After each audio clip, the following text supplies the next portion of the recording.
Brought అంటే ఆకతాయి అని అర్థం. ఇదో కన్నడ సినిమా. రీసెంట్గా తెలుగులో కూడా ఓటీటీలో అందుబాటులోకి అయితే వచ్చింది. అమెజాన్ ప్రైమ్లో స్ట్రీమింగ్ అవుతుంది. లేట్ చేయకుండా ఇప్పుడు ఈ సినిమా ఎలా ఉందో రివ్యూలు అయితే చూసేద్దాం. దానికన్నా ముందు ఎవరైనా మన ఛానల్ ఫస్ట్ టైం చూసినట్టయితే వెంటనే అయితే సబ్స్క్రైబ్ చేసుకోండి. ఇక ఈ సినిమా మాత్రం బెట్టింగ్ బంగారు రోజులు అస్సలు మిస్ అవ్వద్దు. అమెజాన్ ప్రైమ్లో స్ట్రీమ్ అవుతుంది. ఈ సినిమాలో ఉన్న కథ కోసం మాట్లాడుకుంటే మహాదేవయ్య అనే వ్యక్తి చాలా సిన్సియర్ పోలీస్ ఆఫీసర్. మనోడైతే అస్సలు అవినీతి చేయమన్నా సరే చేయడు.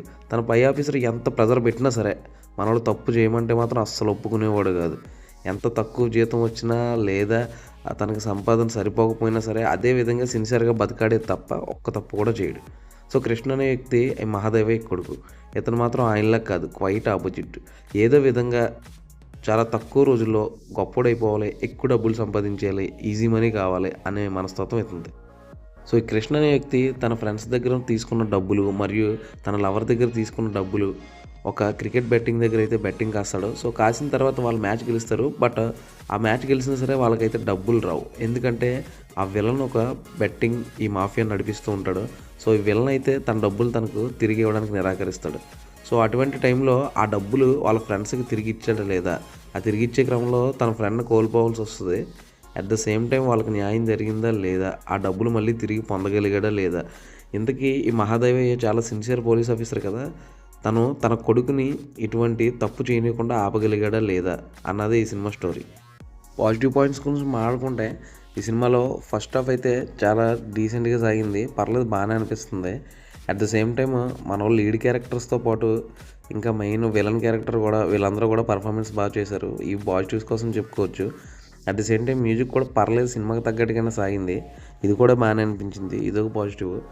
ఈ సినిమాలో ఇంకొక పాజిటివ్ కోసం మాట్లాడుకోవాలంటే ఒక సింపుల్ కథ, మనకి సమాజంలో జరుగుతున్న కథ ఇది. మనకు తెలిసిన కథని మనకి కళ్ళకు కట్టినట్టు చూపించడానికి డైరెక్టర్ అయితే చాలా కృషి చేశాడు. అట్ ద సేమ్ టైం చాలా తక్కువ క్యారెక్టర్లు తీసుకుని ఎటువంటి కన్ఫ్యూజన్ లేకుండా మనకు స్ట్రైట్గా అర్థమయ్యే విధంగా చెప్పి సక్సెస్ అయ్యాడు. నెగిటివ్స్ కోసం ఆడుకుంటే ఈ సినిమాలో అక్కడక్కడ కొంచెం ల్యాగ్ సీన్స్ అయితే ఉంటాయి. ముఖ్యంగా ఫస్ట్ హాఫ్ బాగానే ఉంటుంది, కానీ సెకండ్ హాఫ్ స్టార్ట్ అయిన తర్వాత కొంచెం ల్యాగ్ ఉంటుంది. At the same time narration కూడా చాలా స్లోగా వెళ్తూ ఉంటుంది. సో అదైతే బిగ్గెస్ట్ మైనస్ ఈ సినిమా.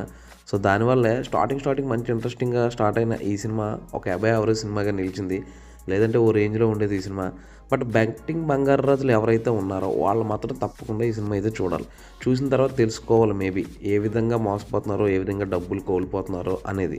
ఇక తల్లిదండ్రులు కూడా ఈ సినిమా చూడాలి. ఎందుకంటే ఈ సినిమా చూడడం ద్వారా పేరెంట్స్ కూడా ఈ సినిమాని చూడాలి. ఎందుకంటే తమ పిల్లలు ఏ విధంగా మోసపోతున్నారు, ఏ విధంగా ఈ బెట్టింగ్ మాయలో పడుతున్నారు, ఏ విధంగా వాళ్ళ జీవితాలు కోల్పోతున్నారు అనేది చాలా చక్కగా అయితే ఇక్కడ చూపించాడు.